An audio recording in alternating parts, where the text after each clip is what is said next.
3. The socialist market. Profit is realized, of course, not in the production of commodities, but in their sale. Profit is determined on the basis of the goods marketed, and not on the basis of those produced. G. Kozyachenko, The Plan and Cost Accounting, in Finanzy SSSR, USSR Finances, No. 12, 1964, in M. E. Sharp, edition, Planning, Profit and Incentives in the USSR, Volume 1, New York, 1966, p. 245. Thus, in order to realize their aimed for profit, enterprises must gear their production of commodities to their assessment of the market for these commodities. Under socialism, the market is a sphere for the marketing of products, means of production and consumer goods manufactured by state and cooperative enterprises. L. Gatovsky, Unity of Plan and Cost Accounting, in Communist, No. 15, 1965, in M. E. Sharp, edition, Opposition, Volume 2, p. 88. Regulation of social production by the profit motive means, in fact, regulation by the market. The market mechanism should be resorted to on a larger scale. G. Kozyachenko, Ibid, p. 243. Without utilizing the mechanisms of the socialist market, it is impossible to ensure the operation of enterprises on the basis of complete ozriskat. R. Rakitsky, Bourgeois Interpretation of the Soviet Economic Reform, in Voprozy Ekonomiki, Problems of Economics, No. 10 1965, in The Soviet Economic Reform, Main Features and Aims, Moscow, 1967, p. 129. We must acknowledge that the market mechanism plays a regulating role in socialist production. Elkinik, Planning and the Market, in Voprozy Ekonomiki, Problems of Economics, No. 5, 1966, in Problems of Economics, Volume 9, No. 8, December 1966, p. 31.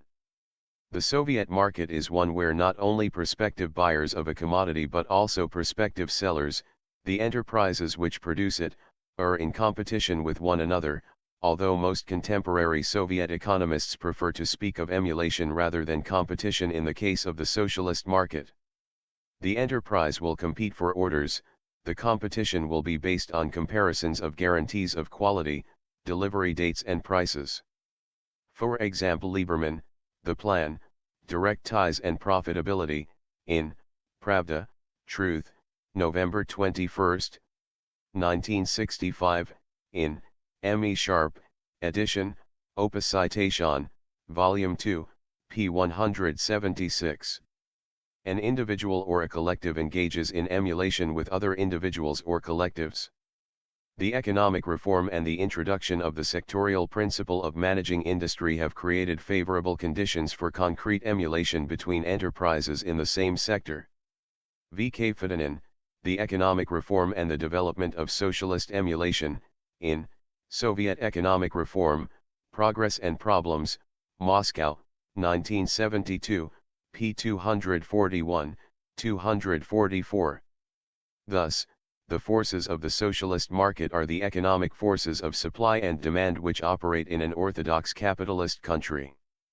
Market demands are a major factor in determining proportions in the national economy. Ruble control by the customer is an effective economic lever in the struggle for better consumption properties and efficient inexpensive output. The market is characterized at each given point in time by a definite correlation between demand and supply.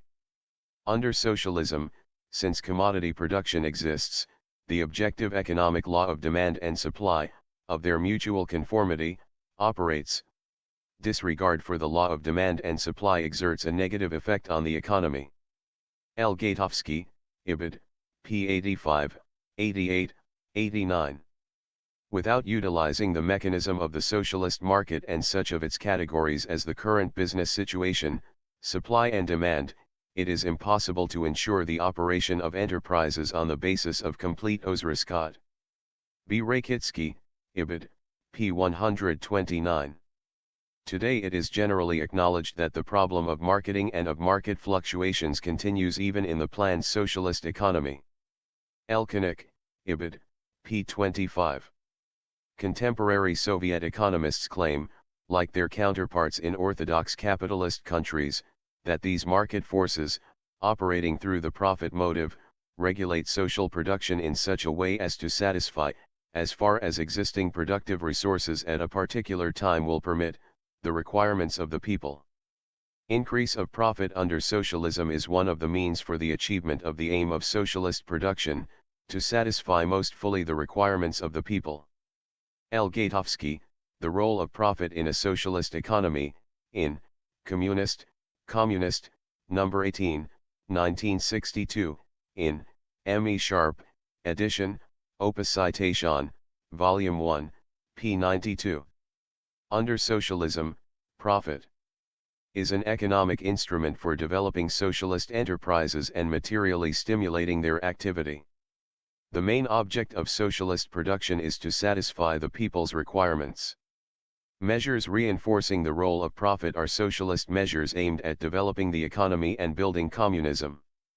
Editorial, Economic Policy and Work for Communism, in Pravda, Truth, January 14, 1966, in The Soviet Economic Reform, Main Features and Aims, Moscow, 1967, p. 11. Echoing Charles Wilson's famous dictum, "What's good for General Motors is good for the United States," contemporary Soviet propagandists claim that what is profitable for each enterprise must be good for society. What is profitable to society as a whole will also be profitable to each production collective. For example, Lieberman, Planning Production and Standards of Long-Term Operation, in Voprozy Ekonomiki, Problems of Economics, No. 8, 1962, in M. E. Sharp, edition, Opus Citation, Volume 1, p. 66-7. The 1965 economic reform embodies one of the primary principles of the socialist economy: what is of benefit to society must be of benefit to each enterprise. For example, Lieberman, Plan, Direct Ties and Profitability, in Pravda, Truth, November 21, 1965, in The Soviet Economic Reform, Main Features and Aims, Moscow, 1967, p. 50. That which is good for society should be economically profitable for the enterprise and offer material incentives for its personnel. This formula expresses the essence of the economic mechanism of the socialist system. L. Gatovsky, Unity of Plan and Cost Accounting, in Communist, No. 15, 1965, in M. E. Sharp, edition, Opus Citation, Volume 2, p. 72.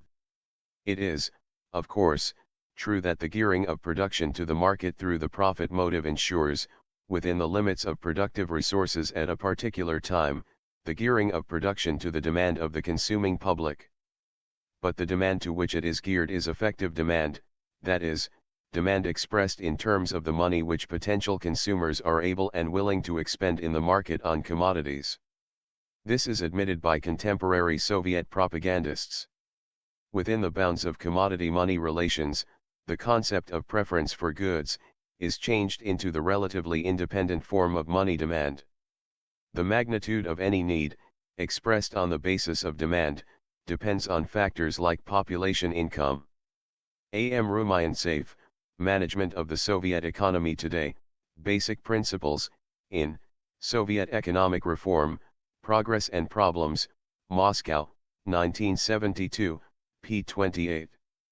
Marxism-Leninism holds that unequal distribution of income is inherent in capitalist society, so that this causes effective demand to bear little resemblance to real social demand, to the real requirements of the consuming public, leading, for example, to the building of superfluous office blocks while working people experience a fundamental housing shortage, since the social demand for houses is overridden by the effective demand for office blocks.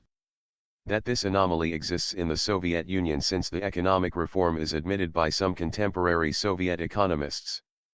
Uneven distribution of incomes between different sections of the population results in that the groups in the lower brackets do not fully satisfy their prime needs, while groups in the higher brackets are able to satisfy less essential needs. A.M. Rumian-Saif, Ibid, p. 28. Up until recently, the living standard was planned for two basic groups, for workers, employees and collective farmers.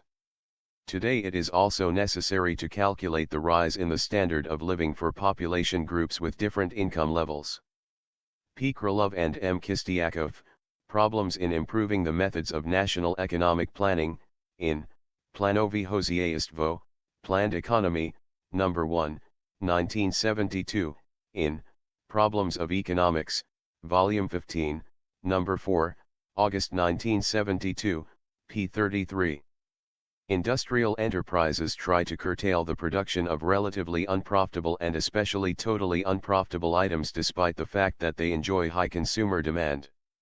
Levin, Economic Incentives for Meeting Consumer Demands, in Voprozy Ekonomiki, Problems of Economics, No. 4, 1972, in Problems of Economics, Volume 15, No. 6, October 1972, p. 5. The Ministry of the Meat and Dairy Industry of the Tajik SSR, in the quest for high profits for its enterprises in 1970 and 1971, reduced the production of inexpensive products that were in stable demand among the population and unjustifiably increased the production of more expensive products. As a result, the enterprises of this ministry obtained millions of rubles of profit in excess of the plan.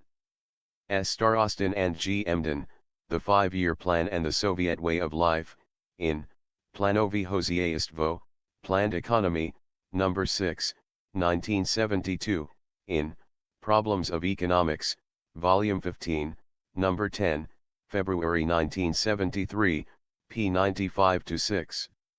Analysis of trends in the development of the Soviet economy indicates a gradual change in the character of the differential of the population with respect to income level.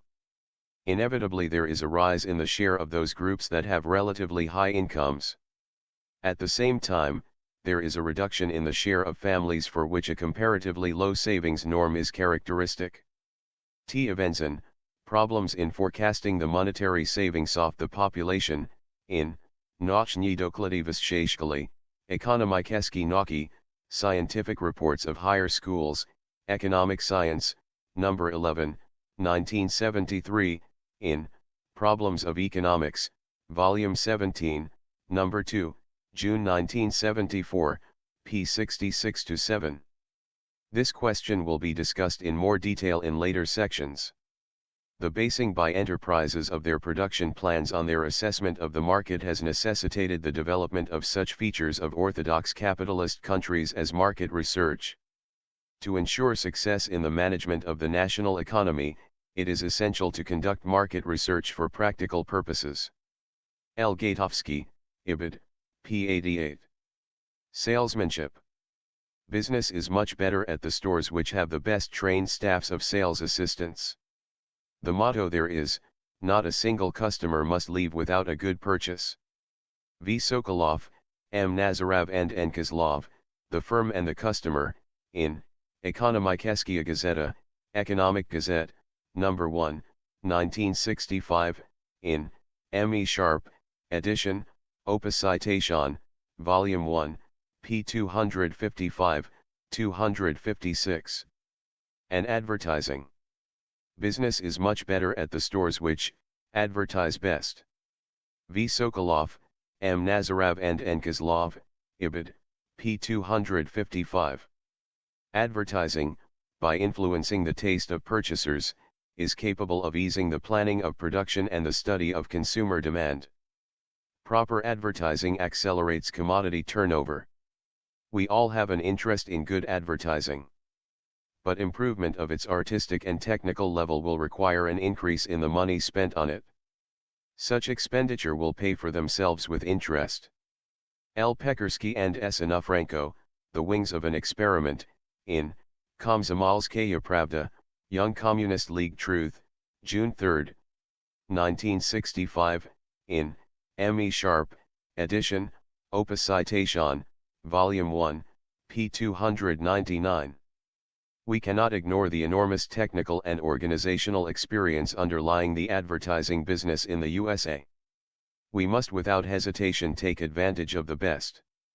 V. Terestchenko, Psychology and Advertising, in Literaturная Gazeta, Literary Gazette, February 8, 1967, in T.V. Greer, Marketing in the Soviet Union, New York, 1973, p. 98. Who does not know how felicitous advertising enlivens a city's exterior? And, indeed, it may be the zest of an architectural ensemble. Vyatkin, discussing problems of urban development, beauty and the cost estimate, in Izvestia, News. January 19, 1968, in T.V. Greer, Ibid, p. 105. Under the new system of planning and economic incentive, well-placed advertising also promotes the success of the enterprise. Posters, signs and showcases, as we know, make a city and its streets attractive. V. Ruzakova and G. Sudets, Problems and Judgments, Let's Remember Advertising, in Pravda, Truth, February 19. In T. W. Greer, Ibid, p. 99, 105. Good advertising not only creates favorable conditions for a product or service, but also molds rational needs on the part of the consumer. Wykonevsky, The Effect of Advertising, in Pravda, Truth, April 1, 1972, in T.V. Greer, Ibid, p. 100. As on television, advertising on Soviet radio is presented only in prime time. An average station includes 15 to 30 minutes of advertising, presented in a few blocks at the convenience of the station but always during the prime time, between 6 and 11 in the evening. A block of commercials varies from 5 to 15 minutes in length. T.V. Greer, Ibid, p. 110, 113. Under the economic reform, production enterprises are encouraged to pass on the speculative risks of the market to trading enterprises, by concluding direct contracts with the latter. These enterprises, i.e., production enterprises, WBB, now draw up their production plans themselves on the basis of orders for goods placed by trading establishments and direct contracts concluded with them. V. Sokolov, M. Nazarov and N. Kozlov, Ibid, p. 251. Direct contracts between manufacturing enterprises and consuming enterprises should be developed more broadly. A. N. Kosygin, on improving industrial management, perfecting planning and enhancing economic incentives in industrial production, in Izvestia, News. September 28, 1965, in M. E. Sharp, edition, Opus Citation, Volume 2, p. 37. The role played by economic contracts will be raised. Permanent direct ties between enterprises, i.e., between the manufacturer and the consumer, will be ever more broadly developed. L. Gatovsky, Ibid, p. 77. Contractual relations should encompass 100% of the enterprises and 100% of the output. Long-term and stable relations between supplier enterprises and consumers are a primary condition for the planned distribution of means of production through wholesale trade.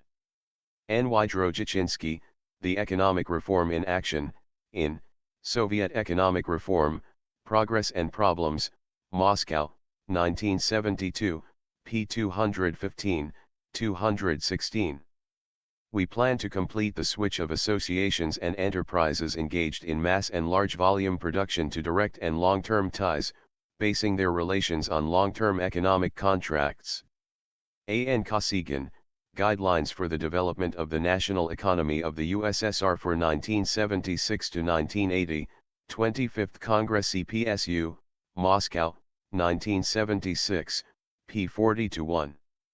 The Soviet law on contract is now basically similar to that in orthodox capitalist countries in that an enterprise which commits a breach of such a contract, for example, by failure to deliver commodities of the agreed quality, or by the agreed date, is liable to pay damages for breach of contract to the enterprise aggrieved by the breach.